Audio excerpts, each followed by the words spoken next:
Hello, hello, and good morning, good evening from wherever you are tuning in. Sorry about the technical hiccups we had just a moment ago. I'm fighting with all the tech stuff today. All good though. We're here. I'm here. You're here. Hello, Alex. Hello, Anne. Hello, Cheryl. Good to see you guys tuning in. Give us a like and a love and some comments and all the stuff so that people can find where we are. Just give it a moment for people to join us today. And then we can dive into the gold. So I'm keen to know, did you tune in yesterday? How did you find it yesterday? Yesterday we were talking about adding some healthy things in to our lives that may be missing at the moment and may be contributing to some of those sugar cravings that we're experiencing. And we're talking about adding in, obviously, before we even consider taking away or reducing. All right, that's a very, very easy place to start. So it was if you weren't here, if you need a recap, water, 2 to 3 liters, or at least until your pee is light yellow. You want to be fully hydrated. Hydration is important for managing your blood sugar, or your sugar cravings. Sleep, neglected by so many. We get very, very, I guess, caught up in our busy lives. And being stressed and being busy it's almost a badge of honor these days, and a lot of people are just not getting enough sleep or not enough quality sleep. So 7 to 9 hours is actually just what your body needs and to go through that whole rest, repair, detox cycle. And think of it like charging your phone. Like you when your phone gets empty, it needs to be recharged, right? So you are pretty much empty at the end of the day. Your brain is empty, your brain is tired, everything is tired, it needs to rest. It needs 7 to 9 hours in order to fully recharge. All right, so if you haven't told us yet in the group anywhere, hello, Michelle. Oh, you can tonight. Awesome, awesome. If you haven't told us in the group if there's anything that you are adding from yesterday to start your crowding in, to crowd out those urges, let us know in the comments or just make a post in the group. Okay, so thank you for everyone who has posted. I do love seeing what you're learning. And Michelle Pinto's at it again, showing us all her notes. So Michelle, keep doing that. I love that. Show us what you're implementing. Tell us what your aha moments are. Even tell us what you're struggling with. That really helps me to help you as well. Today we're going to dig a little deeper into this, and we're going to start to understand what might be really behind some of our urges or our cravings and the patterns that keep showing up in our life. So many times we will have cravings, and the thought that initially comes up for us is, I want it, all right? It tastes so good. But what we're not stopping to do is to dig in any further to ask ourselves, well, why do we want it? What happens is we just stop at the I want it, and then we give into that I want it, or we give into that it tastes so good.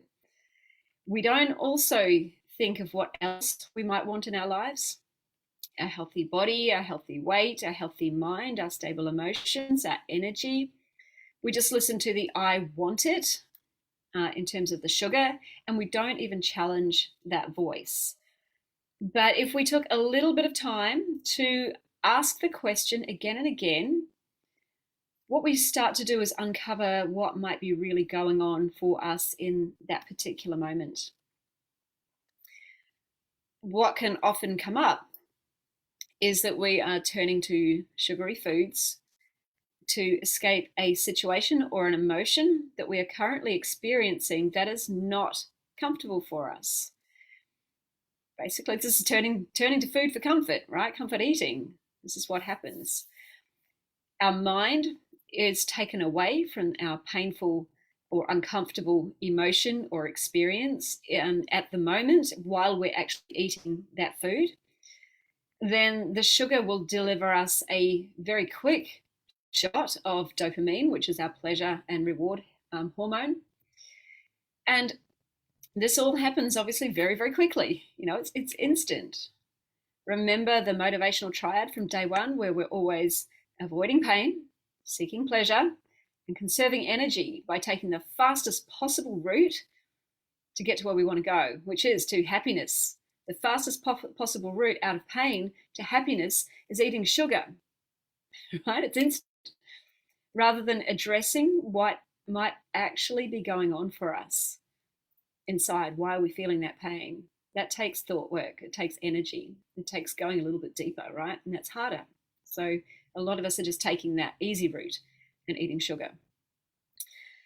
The emotions that you may find that you are trying to escape from could be things like stress or anxiety, pain, anger, fear, more of the harsher emotions. But it can also be things like boredom or frustration, or even just being a bit tired and overwhelmed. There's a whole realm of emotions that we don't like to experience that we're trying to escape from. But what's really going on here is that we're just receiving a signal from our internal guidance system, our nervous system, our emotions, that is telling us that something in our life needs our attention. Something doesn't feel pleasurable to us. Therefore, our guidance system thinks it may cause us some sort of harm. So it requires our attention to sort it out. But most people, as I said, are not willing to really understand what might be going on for them. They're not prepared to spend the time and the energy to understand themselves and do what is necessary to bring themselves back to a natural state of pleasure. Most people are just turning to sugar to numb out what's going on, because that is the fastest way to feel good again. Is anyone following me there? Okay, yeah, Joanne, we're going to get to the evening one, sure. Now, for some who are comfort eaters, emotional eaters, it might look like this, feeling stressed and overwhelmed and possibly tired too. Oftentimes around that, like work 3 p.m. time, like if you work in a very busy environment and you're always stressed, that 3 p.m. time. Also, a bit of a 3 p.m. slump as well. If you haven't been eating particularly well, 3 p.m. slump is very real. What happens? We turn to things like caffeine and snacks for that quick burst of energy. But we're also trying to escape that feeling of overwhelm and stress and tiredness. We probably just need a break. At the end of the day, this is another one. Joanne, this will be you. 8 p.m. is usually around about the time. The long day is over. The brain is tired. The body is tired. Dinner's done. Dishes are done. Kids are in bed. It's just some time. I need to rest. I need to relax, and I do it with sugar. Right? What you probably do need is just some me time. You actually just need to relax. You need to learn how to relax without the sugar. Other clients of mine have experienced difficulty around their monthly cycle. Emotions all over the shop, and that hit of sugar makes them feel better. It just takes their mind away from all the stress and the inability to cope with their emotions, and it just makes them feel better in the moment. It could be that you have kids fighting, causing you stress, causing you anxiety. Then you head to the pantry because you find sugary delights in there that just take your mind away from that for the moment, make you feel a little bit better. Right, these are just some of the examples that my clients and myself and other people that I've spoken to have actually dealt with. They're usually quite common.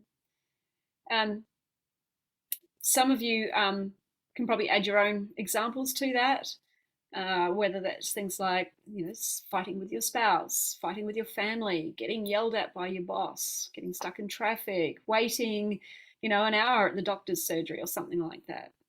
Whatever it is, we're usually trying to escape the pain of something that we're experiencing in the moment and we're delivering ourselves that quick shot of pleasure. Right? But you've heard me say, if hunger isn't the problem, then food, and certainly not sugar, sugar isn't the solution. So we've got to start understanding what our real need is so that we can give ourselves what we really need instead of just numbing the pain with those temporary and unhealthy fixes that really never solve the actual problem. And what happens when we don't solve the real problem is that real problem just lingers. It keeps coming back and coming back and coming back in our life until we learn how to deal with it properly. Right? Sometimes we're actually not just eating to remove pain, though. Emotional eating isn't just eating to remove pain, it's eating solely for pleasure. Sometimes we're eating simply for the pleasure of what might be going on in the moment. Now, I don't just mean the pleasure of the taste on our tongue. I'm talking about the pleasurable experiences that we have in life, bonding with others, celebrations. Sometimes we also just want to have a bit of fun, right? Life can get so serious, and we can get bogged down in paying bills and going to work and traffic, and it just, even if it's not causing us pain, it might just feel like we've got no fun in our lives. I call it vitamin F. Sometimes we just need to have a little bit of a laugh, right? Examples of this could include things like, when we go out with our friends for dinner and dessert, like we've got to have the dessert because it's just part of what we do with our friends. It could be always, here we go, someone's coming to talk to us, having ice cream at the movies with loved ones. It's just what you do. Birthdays, right? Who says no to birthday cake? Celebrations, we've got celebrations all year round, right? Well, Christmas, Easter, Halloween, Thanksgivings, weddings, funerals, everywhere you go, there's like sweets. There's something sweet. Events, they have dessert. Like you can't say no to all the little pretty chocolates lined up on the table, right? Morning tea in the office. Someone might bring in donuts and cupcakes and stuff like that. And, then there's always the birthdays and the farewells and the babies and the weddings and things like that that get celebrated in the office. It could be that someone gives you sweet treats as a gift, box of chocolates from your loved one. Well, you can't say no to that, can you? And we get into this habit or this routine of using our food and using our sugary food as a way to deliver pleasure in our lives, whether we're trying to escape from any pain or not. And it takes paying attention to why you are eating these sugary foods when you don't want to, right? When you know it's a problem in your life. What is really going on underneath for you? Listen beyond just the I want it, it tastes so good. That's what your primitive brain is going to offer up first because it knows that you usually eat when that's the message it says. I just want it. It tastes good. You usually react at that point. But you, the conscious you have to start asking why. Why do I desire this when I know consciously I don't want it? Why do I desire to have it? What is the pattern? Why do I have this pattern? And ask yourself what you might really need in that moment. Ask your brain a powerful question, and it's going to go away and find the answer for you. Listen to your gut, your intuition. It knows what you really want, what you really need, but you've just forgotten how to listen to it. You've just been giving into that urge to eat the sugar.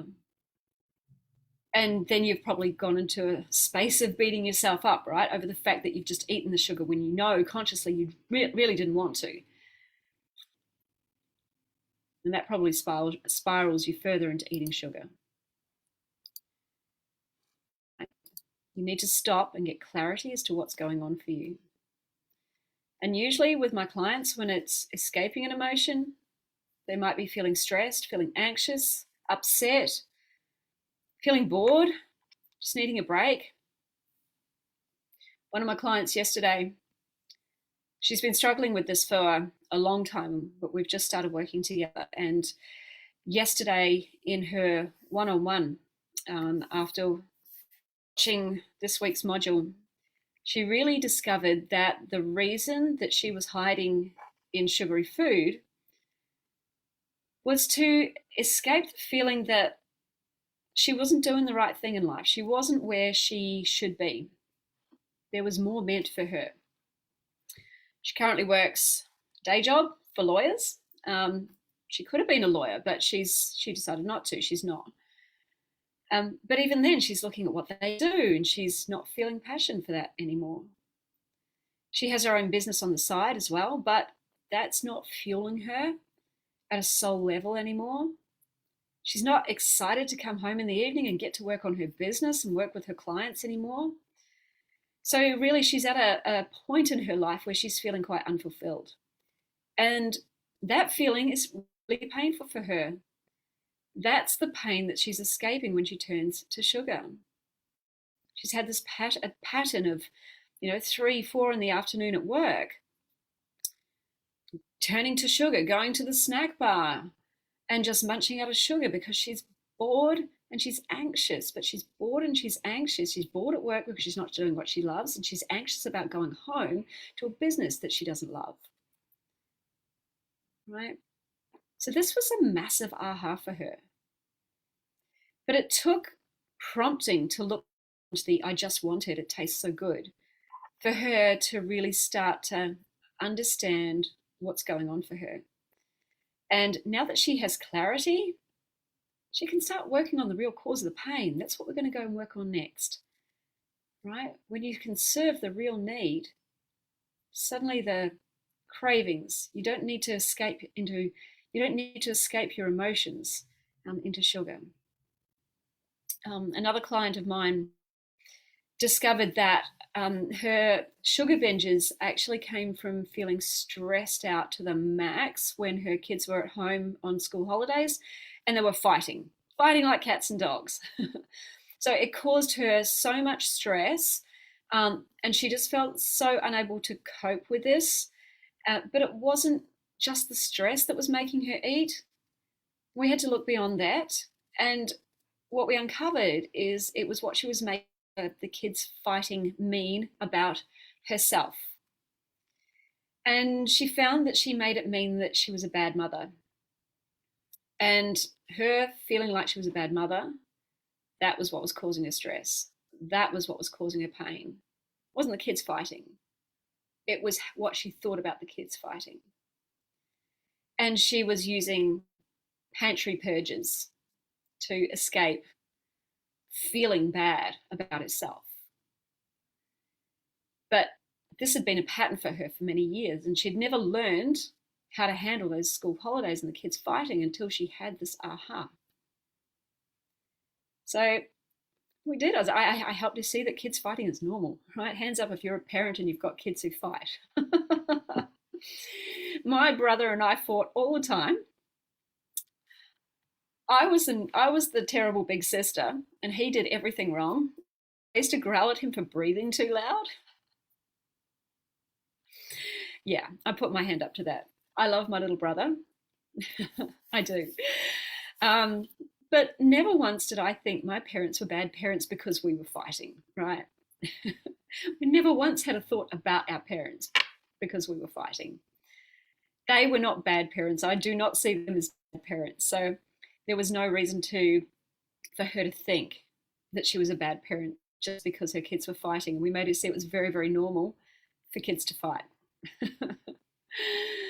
Yeah. So once she discovered the true pain, the cause of her pain, the true reason why she was wanting to escape that pain, she was able to go to work on shifting that real pain, right? She couldn't shift necessarily the kids fighting, although I imagine now that, because she's getting less stressed and anxious, she'll be showing up differently for the kids, and the kids will feel a different energy from her, and they probably won't be so stressed and won't be so anxious, and they probably won't be fighting as much, which is what I'm hoping for her.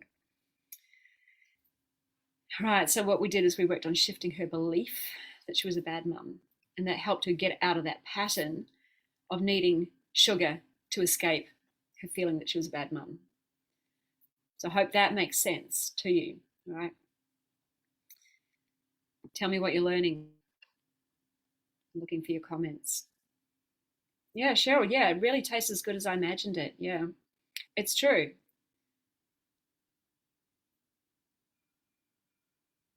Alrighty. Let us know your ahas.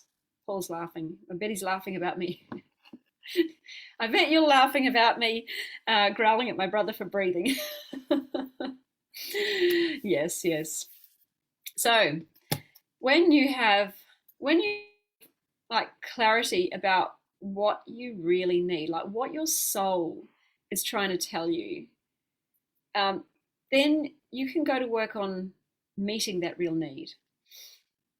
So I want you to think about this, just like taking medication, say for a lifestyle disease, is just really helping you deal with the symptoms of the disease and not really addressing the true cause of the disease. Like, for example, let's not even use disease, let's just use headache, right? Taking a Panadol for the headache just gets rid of the symptoms.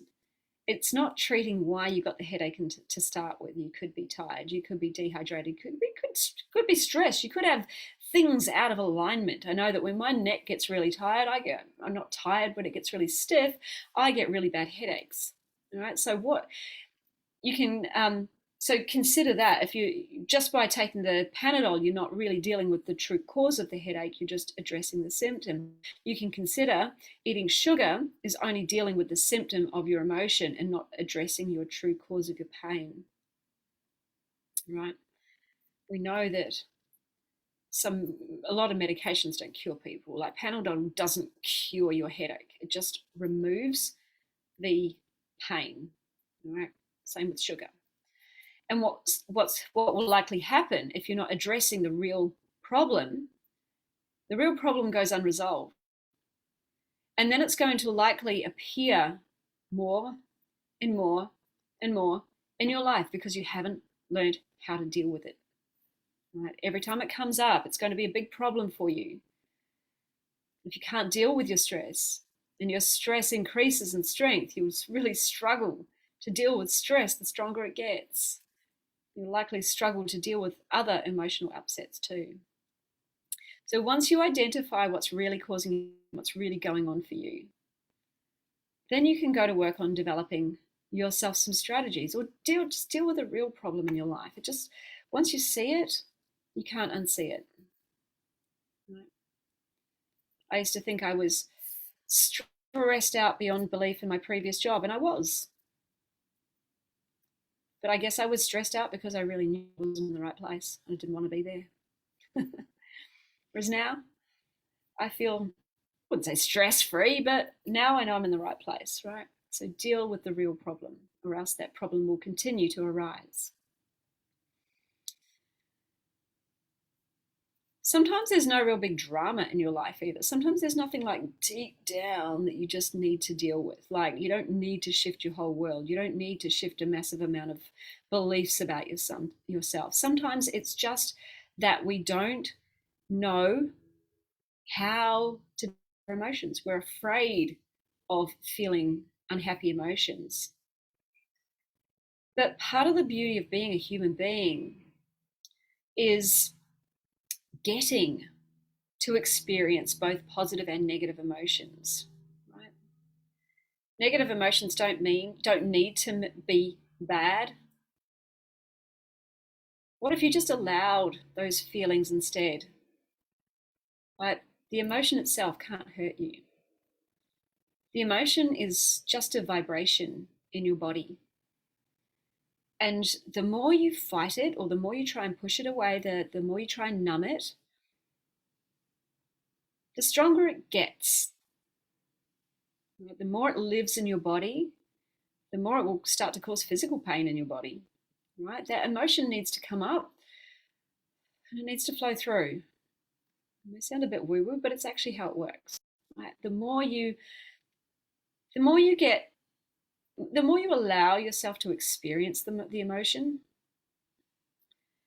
the more or the less you make that emotion wrong, the less you try and push the emotion away because it feels uncomfortable, the more comfortable you become with feeling uncomfortable, the more comfortable you become with dealing with any emotion that comes up in your life, the quicker the emotion goes away. And the better you are able to handle your emotions, the more you are willing to step into doing anything in your life because you're not afraid of how you're going to feel, right? You won't be scared of feeling stressed. You won't be scared of feeling afraid. You won't be scared of emotional pain. Like imagine, stepping at you're having emotional pain in a relationship and you're eating for it instead. You know, imagine just being okay with that sort of emotional relationship pain. Imagine the sort of relationships you could have with people if you weren't afraid of ever being hurt, of ever being in pain. Right? The things that you will allow in your life if you just become okay with all sorts of emotions, right? We don't need to push painful emotions away. And in the meantime, while you're practicing allowing that emotion to just be in your life, because that's part of being human, having positive and negative emotions. Like we don't have to be happy all the time, right? But in the meantime, while you're getting used to allowing that emotion to be, you can look to see what else you can be doing in your life that can help you feel happy in a way that is not going to numb your emotion. Help bring yourself to a state of happiness or a state of calm naturally without turning to sugar. And for example, if you're bored, sit with the boredom for a moment, but then create yourself a list of fun activities. Create some silly but harmless pranks that you could play on people, your family, your co-workers, your besties. Prank call bestie. A little bit harder on mobile phones these days, I know, but as kids we always used to do that, prank call our friends and breathe heavy down the phone. We used to have fun. Think of your childhood days when you used to just have fun and do all sorts of silly things and you didn't really care, right? Create a list of these activities and go to work on ticking them off. It could mean, your activities could also include things like, exploring different parts of your neighborhood or different parts of your country, your state, or something like that. I have one friend who has a 100 challenge where he decides, all right, I'm going to visit 100 different pubs and see 100 different bands, or I'm going to travel on 100 different trams or see 100 different tram stops or train stops around the area. This is his 100 list, 100 beaches. There's all sorts of things. Cycle around 100 countries. It's quite a fascinating list. That definitely is going to get you out of a state of boredom, right? Have a range. It doesn't have to be just boredom too. It can be, just all sorts of fun activities to keep you feeling like you're not missing out on fun in your life. Sugar doesn't create fun in our life. Have a range of activities that you can turn to for a multitude of situations, like at work, at home, with friends, with family, when you're out somewhere, just around your neighborhood, right? Anywhere that you usually have a sugar urge, have a range of activities that you can turn to so that you can take your mind away from that sugar urge and go and have some real fun, right? If you are more emotionally upset, cranky, stressed, tired, what else? Frustrated.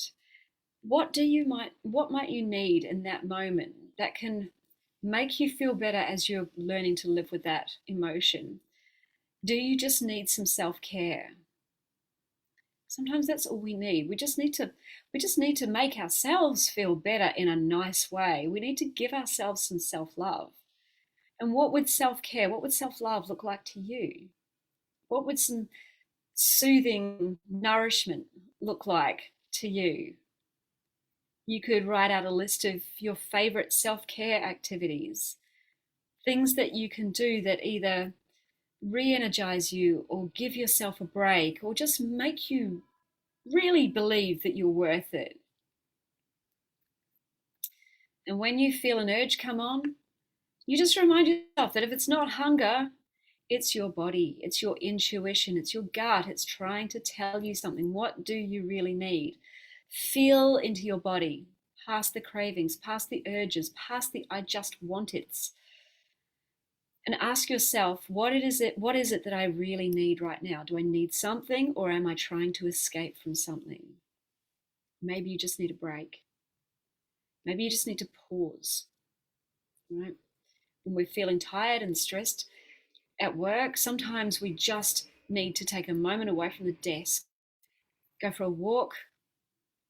You don't need to walk to the snack machine.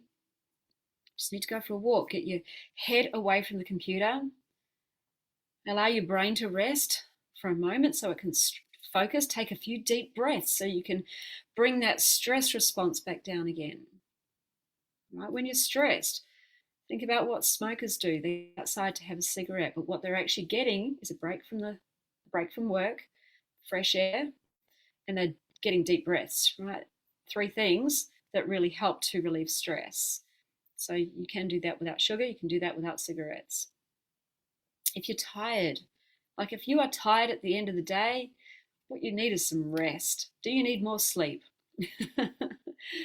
Do you need some me time? Do you need a massage even, right? Do you need a workout? Sometimes we're tired because we're not moving our body, right? Are you bored? Do you just need some fun in your life? Come and draw some rude pictures on the sidewalk with some chalk and see what happens. Watch people's faces as they walk past and have a giggle. I've always wanted to do that. I have never been bold enough to do that. If someone wants to hold my hand, it's like, go down on the beach and do that someday. Let me know. Okay. Perhaps you want to do something crazy, just feel like life is so boring and stale at the moment. Maybe you just want to do something crazy and go get a tattoo or dye your hair a crazy color or something like that, or maybe do it fake and scare your friends or your family into thinking that you've gone mad. How fun would that be? Right.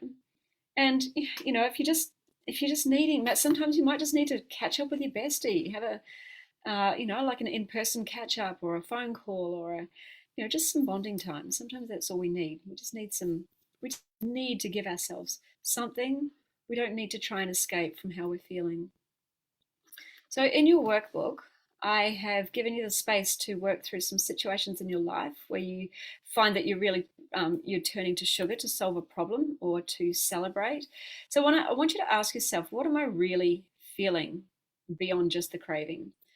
What is the emotion or the emotions? What is it that I really need in this moment? What's my soul trying to tell me? And what I've given you is my list of fun activities and self-care activities. Not that these are mine personally. This list has been developed in conjunction with a lot of my clients, and also as a result of people I've known in my life who have played some very wicked pranks on people that have got a lot of laughs in life. So this is just a random list of things that might spark your creativity. So these are activities that you can turn to in times when you're feeling that strong urge to eat, and things that can just take your mind away from eating that sugar. All right. You want to have this list somewhere handy too. If this appeals to you, you want to have these lists somewhere handy to you. Whether you create that list in your phone, like I always have a whole heap of lists for various things in my phone, or you can print out your own lists, keep them in sight somewhere at home, just somewhere that you can easily turn to. Tell me in the comments, what are the situations where you find yourself gravitating to sugar? Do you know what they are? What is the emotion? What is it that is driving you towards wanting sugar beyond just, I want it? Have you had a thought about what your real need is in that moment? Have you had any ahas so far? Really keen to know. And what activities, what could you be giving yourself? Like what do you really need? Or what activity could you be turning to instead to really help you get through that period without turning to sugar? Right? One thing I really don't want you doing is replacing sugary snacks with something healthier too. Like we've already talked about this. Yes, something healthier might be better for your health, but and for your gut microbiome and your brain chemistry, but you're still not dealing with the real problem that's going on underneath, all right? You're still not dealing with the real problem. You're just pushing it away. And guess what happens when we don't learn to solve our problems? They will multiply, they will get stronger, they'll keep coming back. I like to see problems or challenges as like a gift from the universe just to help us evolve as human beings. You know, if we can solve this problem, we get to ascend to the next level in life, something like that. You know, we just get to become more capable of being the best version of ourselves if we get to master these particular problems that are coming up for us. It doesn't mean that we'll never ever have problems in our lives. In fact, we should learn to expect problems. But it helps us build our muscle when it comes to identifying what our real problems are and going to work to solve them, right? If we can solve our smaller problems, then we get a chance of being able to solve our bigger problems in life, and life just becomes so much easier in general, right? So I hope that has given you something to think about today. Thinking past the urges, the I want it's, and it tastes so good. What do you really need? What is your soul really trying to tell you? How can you serve that real need? Do you need to shift your life in some way? Are there relationships that may need to change? Do you need to quit your job, your own business? Or do you just need to believe in yourself more? Do you just need some rest? Do you just need some self-love, some self-care? Do you just need some fun? All right, I'm curious to know how this session has landed with you. Please do tell me. Please do let us know. Yes. Okay. Let us know the comments. I will go through this soon, guys, so I'm not just sitting here on my phone while you're watching me doing nothing, because I know the comments are delayed. And if there's anything that I can help you with tomorrow, I'll come in and do that at the start of tomorrow's session. So if you do have questions, do put them in here, all right? Tomorrow, we're going to look at how some steps to start to retrain your brain to stop expecting sugar or dopamine hits when it throws up a reward. When it throws up an urge for sugar, right? It's just like a dog that has been trained to expect a treat when it does something. Your brain has thrown up an urge. It expects to get a sugar treat when it throws up an urge. So just like a dog going, all right, I get a treat when I give you my paw. Or my cat, she gets face rubs when she gives me a paw. All right, we're going to retrain your brain. So it'll be a biggie. Make sure you come with pen and paper. Take lots of notes. Absorb. You might need to watch and rewatch and rewatch.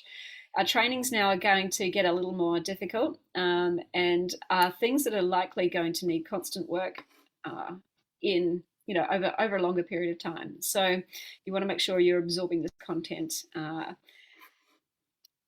lot, basically. So do the work, take your notes, and see what you can discover about yourself. Alrighty, guys.